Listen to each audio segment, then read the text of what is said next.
തിരഞ്ഞെടുപ്പ് പ്രചരണത്തിന്റെ ഒന്നാം ഘട്ടം പൂർത്തിയാകുമ്പോൾ അടൂരിൽ എങ്ങനെയാണ് ഈ CPIയുടെ സ്ഥാനാർത്ഥിയുടെ പ്രചരണം എങ്ങനെയാണ് നോക്കിക്കാണുന്നത്? നമ്മളോടൊപ്പം ചേരുന്നത് CPIയുടെ പത്തനംതിട്ട ജില്ലാ സെക്രട്ടറിയും ഡെപ്യൂട്ടി സ്പീക്കറുമായ ചിറ്റയം ഗോപകുമാറാണ്.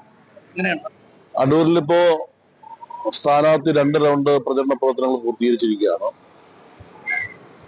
പഞ്ചായത്ത് അടിസ്ഥാനത്തിലുള്ള പ്രവർത്തക യോഗങ്ങൾ നടന്നു വരുന്നു.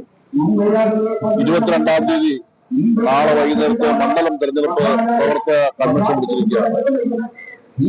ഇപ്പോ വ്യക്തികളെയും അതുപോലെ കടകമ്പോളങ്ങൾ തുടങ്ങിയ സ്ഥലങ്ങളിലാണ് സ്ഥാനാർത്ഥി സന്ദർശനം ചെയ്യുന്നത്. ഏറ്റവും മെച്ചപ്പെട്ട നിലയിൽ ഈ പ്രവർത്തനങ്ങൾ ഏകോപിച്ചാണ് ഇപ്പോൾ പോകുന്നത്. ഇടതുപക്ഷ ജനാധിപത്യത്തിന് വേണ്ടി ഒറ്റക്കെട്ടായി നല്ല ഭൂരിപക്ഷത്തിൽ പ്രിജി കണ്ണൻ ഇവിടെ തെരഞ്ഞെടുക്കപ്പെടും എന്നുള്ള കാര്യത്തിൽ യാതൊരു സംശയമില്ല.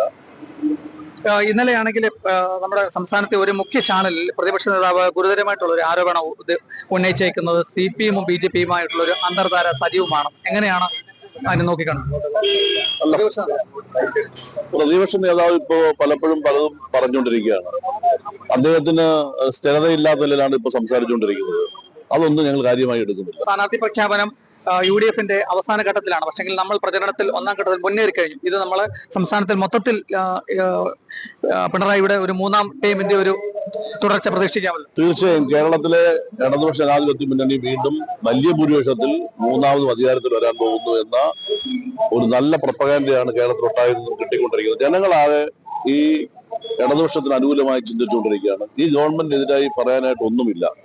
കാര്യം വികസന പ്രവർത്തനവും ജനക്ഷേമ പ്രവർത്തനവും ഒരുപോലെ കൊണ്ടുപോകുന്ന ഒരു ഗവൺമെന്റാണ് ഇടതുപക്ഷ ജനാധിപത്യ മുന്നണി ഗവൺമെന്റ്.